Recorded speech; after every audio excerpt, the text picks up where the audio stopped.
Greetings, dear friends. This is Fr Joseph Royan, a Redemptorist from the province of Bangalore, currently based in Rome. And a very warm welcome to this little chat session with two wonderful Redemptorist confreres. On my left is Brother Celestine from the vice province of Ipoh, which is Malaysia, Singapore. And right across the globe, we have another wonderful confrere, Brother Eumir Bautista from the province of Canada. A very warm welcome to you both. Thank you. A great joy to have you with us. And for our audience, I want you to share with them, first of all, who is a Redemptorist brother, and probably take us through your own vocation story. So we'll start with you, Celeste. What do you think, who according to you is a Redemptorist brother? Well, the brother is one that is a missionary. It's a missionary that goes out to reach out to the poor, the most abandoned, and always in search for the ordinary people, especially those people who are on the marginalized of society. And for me, really, this is a Redemptorist. Celeste, I've known you for some years now. Yeah, sure. And I'm always fascinated, not just for myself, but for our audience, to know what really inspired you to be a Redemptorist brother. Why a Redemptorist brother? Well, I must say that my influence comes from when I was in school. I was in the La Salle brothers in Singapore, and those days there were many brothers in school. They were educators in a way that they ran programs, and I remember this brother. His brother is Irish brother, Brother Joseph McNally. Now he used to, in fact, invite us, the boys, I would just come over to the brothers just for have a lunch, and also surprised. It's something like a room here. And then it was air conditioned, and he provided us food, drinks. Not so much there was no agenda. It was, how are you? How you're coping in school, And that was really my memory. And even as I'm sharing this with you, I still have this deep impression that lasts a long, long time.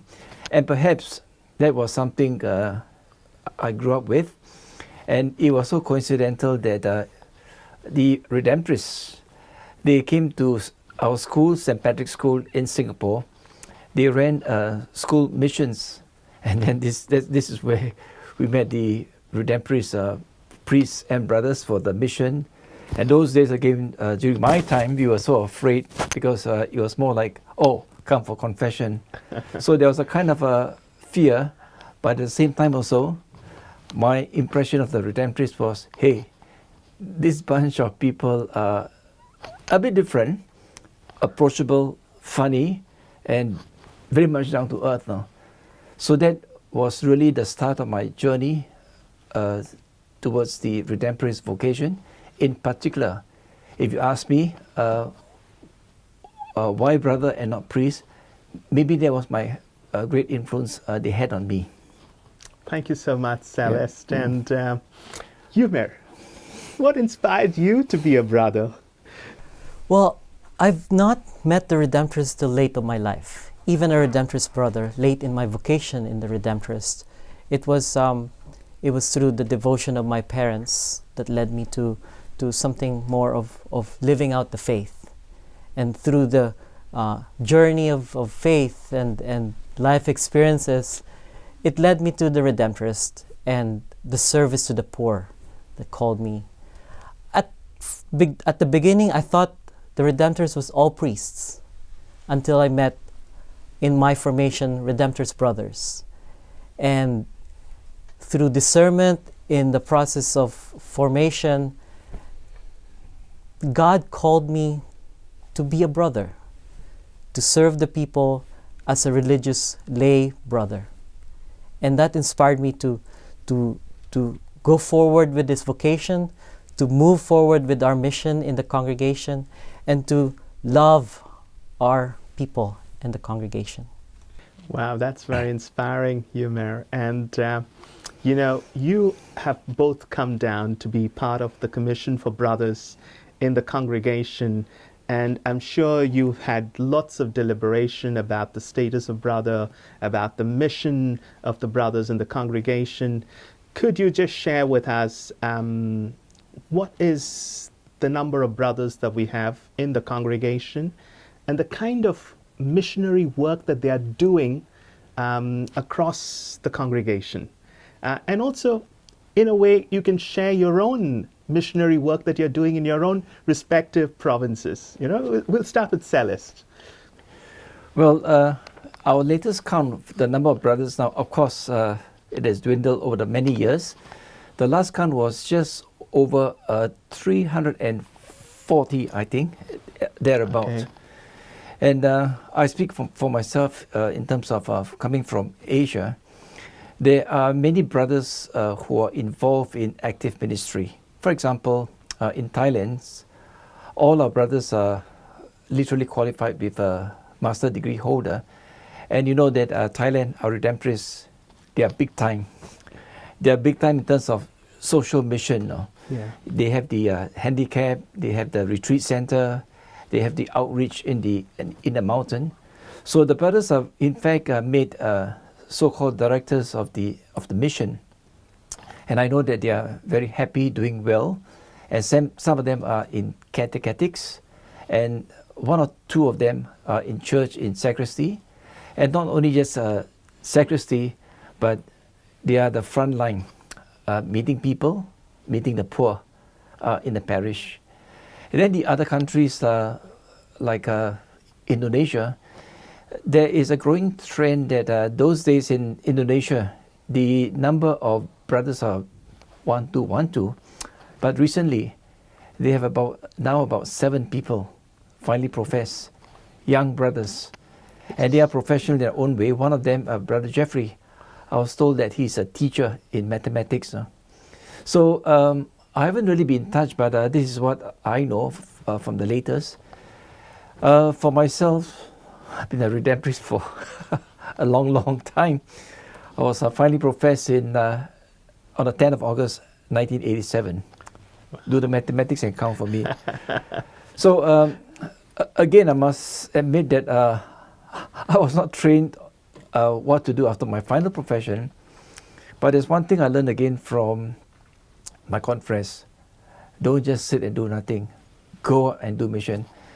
And the first assignment I did was when I asked for an experience, for exposure to do mission in the Philippines. And after my final profession, I was in Philippines. And I went to all the places in Philippines, all the houses, where I joined the conference there for all the missions in the barrios, in the city. And I think the memorable experience for me is, in the scripture, there was this itinerant mission where every day I go to a new, we call it the barrio, it's like a little farming home, no? Yeah. And there's no agenda for the people because they are very, very poor farmers, no? So every time when we pass there, they say, "Oh, welcome, kamusta, come to my house, come to my house." And then every day, that was my main food, no? Rice and salt, because the people are very poor. And then being a city boy, I just say, wow, the first day that's okay. But then again, every day I was changing, and of course I had a Redemptorist companion who did the translation, and every night we share our own experiences about life, about the farmer's life, about their concern. And I remember once that this experience that after 1 or 2 weeks, I could actually feel weaker because I was just eating rice, and because I was a foreigner. Now that touches my heart. They went to buy a hard-boiled egg in the sari shop for me. Well, those days it could be 5 cents, but for the people, the 5 cents, I knew very much they went to borrow from the neighbors to get me an egg. So I was really touched in that area, and that was really my experience in the Philippines. That I had so many wonderful memory, you know. And I remember the last day when I was going home, it just dawned on me that I said after that 3 months, I said I won't be seeing the people anyway, because I went to different places like Bacolod, Iloilo, Davao, and Cebu, and so on. And then I remember the night I just took my pillow. I just really cried because again, it just really hit me. And I had a good confrere again. He said that, well, this is part of your mission blues, where it was so impactful. And so there was something when you mentioned about Philippines, it's still very deep in my heart because of my mission experience. Then when I came back to Singapore, I was thrown again into the school mission. Now Singapore, as you know, is city life. Yeah. And I did, the mission was many missions, about 20, 30 missions a year, retreats. And I had the opportunity also to do missions in Malaysia, in Indonesia, in Thailand, where I did retreat. Also, I don't work alone. I work also with our Redemptorist full-time missioner. We went to Thailand to run a retreat also for the international students. So in terms of my missionary life, there are many. And then of course, I was put into vocation. I preached the novena. I do counseling. I was in the RCIA, which is the Rite of Christian Initiation. So in terms of ministries, I look back, it's really wonderful. And for me, being a Redemptorist, what touches my heart is really following the footsteps of St. Alphonsus, the Holy Redeemer, to go out to be close to people, and especially again for those people who are on the peripheral of society. So, Joe, this is my missionary experience. Thank you, Celeste. Yeah. It's very inspiring. Thank you for sharing. Welcome. Eumir, you're young and you're Very young. dynamic. And tell us something about your mission experience as a brother and the kind of work that you all are involved in. Right. So I'm about 5 years of final professed in the congregation. As they see, I would be considered a baby within within our community, our Redemptorist family. I'm technically in my first station. I'm in the Winnipeg community, a Redemptorist. There are 8 Redemptorists in that community. I live separate from the parish rectory. I live at the Welcome Home. The Welcome Home is a mission as a light to a local neighborhood, and most of our people that gathers around our home, our mission, are the First Nation people of Canada. So that tells us what is the work of the brothers in Canada and most of North America. In North America, there's not many of us brothers. We're about 38 professed brothers and 2 students, brother candidates. And most of the brothers in North America are in retreat ministry.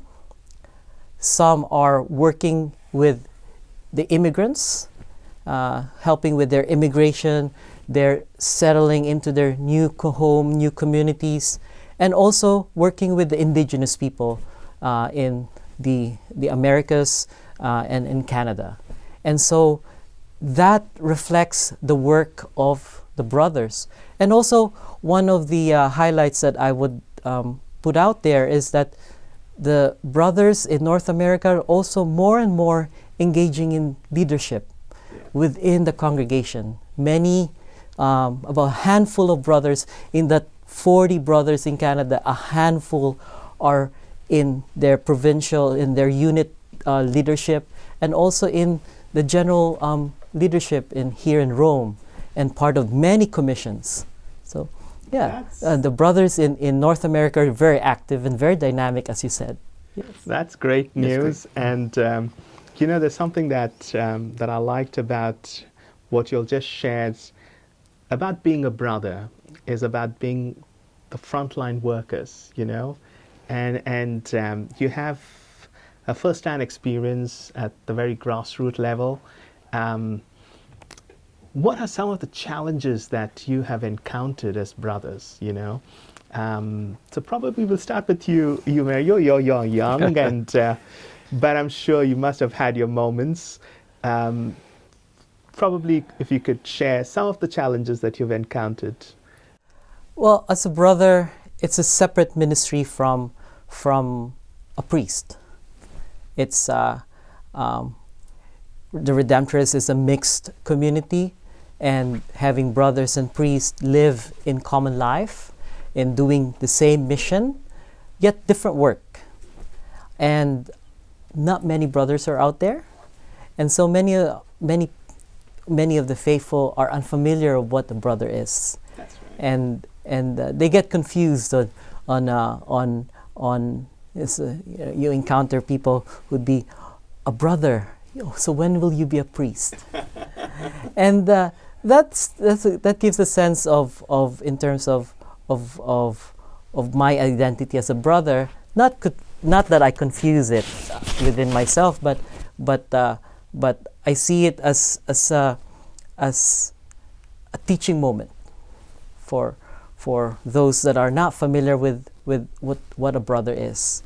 And as a struggle is just constantly repeating that.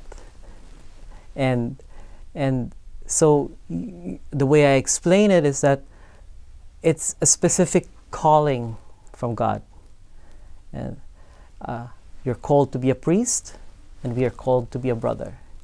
And for some, they're called to be a doctor, they're called to be a teacher, they're called to be a nurse, and one called to be a carpenter, or the one who works at the farm, a farmer, or a maintenance personnel. So we are called in different ways, serving God in the same one spirit. Thank you. That's very profound. And Celeste, what do you like to add to that? Well, a similar experience. No matter what, people still think that when they realize that I'm a brother, they say, "When is your ordination?" No? And again, I've been down the road for so many years, and I said, "There's no ordination for me now. I've chosen to be a brother, a missionary brother now," and they probably wouldn't understand. And I'm not sure whether this is a compliment or not. One day I was doing the novena in Singapore, and then this person said, "Why is your ordination?" I say, "There's no ordination of me. I'm happy to be a brother, but you preach very well, no? So you preach better than a priest, no?" So I just said, "We preach better than a priest, therefore you should be you preach better than the priest, so you should be a priest." So again, I just smile, meaning that Joe, you've been to Singapore before. But there are, at the novena, there are many non-Catholics who walk into the church, who come here for prayers, and perhaps this is the first entry point for them to know the faith. No? And again, I don't really explain anymore. I just be myself as a Redemptorist. And our general put it very well. No? There are no two congregations here, brother or priest. We are a Redemptorist missionary. And the path we have chosen is different. You have chosen to be a priest, and we have chosen to be a brother. And to me, I am a Redemptorist. We are Redemptorists. I think, do you want to add something more to it? So a little different from Brother Celestine with his vocation story earlier. For my journey entering the Redemptorists in Canada, there are not many Redemptorist brothers. It was hard to look at role models within the congregation. So with that fewer numbers of brother, it's harder and harder to use examples of brothers who are living, and to have that role model in your vocation journey, in your formation. It helps us in our own vocation, in my own journey too. So as soon as I discovered brothers out there, an example would be Brother Larry Luan, who's part of our general council, and he inspired me to continue on with the brothers' vocation. You know, just for the sake of our audience, we are first and foremost Redemptorists, and I think Celeste is right, because we all share in this profession. We are religious first and foremost. Some are called to be priests, some become priests, some choose to live a life of brotherhood as a way of serving and living the charism of our congregation. And one of our very popular saint that we have in our congregation is Saint Gerard Majella, who was a brother. And just a few days ago, we were all together at the shrine of Saint Gerard Majella at Mater Domini at South Italy. He's one of the most popular Redemptorist saint because he reached out to so many in his own lifetime. He was a wonder worker in many ways, profound love to the crucified Lord, and he's known as the patron saint of expectant mothers. So we can take great pride in that. You know, to inspire those who want to be a Redemptorist brother. Yes. What is the message that you would like to give them? We'll start with you, Celeste. To be approach any Redemptorists, and I'll be happy to really journey with anyone, and again just to have a kind of a conversation of any concern, any queries you'd like, no, about whether Saint Gerard, about the Redemptorists, no, and I think that's a starting point. I remember again one Redemptorist who died at the age of 103 in Australia. He said that why he joined the Redemptorists because when he went to the monastery years ago, even before talking, he was given an ice cream. No, that was his memory. So to me, it's this way. Just like today in any corporate world, people say, "Oh, come in for a chat," and really, there's nothing to lose. Come in for a chat. Come to find out more about us, and make choices. And you don't have to make choices now, but again, you open your options in many areas in your life. Very true. Eumir, what would you like to add to it? Yes, for those who are searching for to deepen with their faith and to service of God and service to the church, and you're looking at different religious communities, the Redemptorist is open for both the priest and the brothers. And don't be afraid if you're not called to be a priest. Do not be afraid to jump to that conclusion of a Redemptorist brother is not lowly, but we are serving God in the same level as anyone else. And so be courageous, continue on with your prayer and your discernment, be faithful. Yeah. That's amazing. Thank you.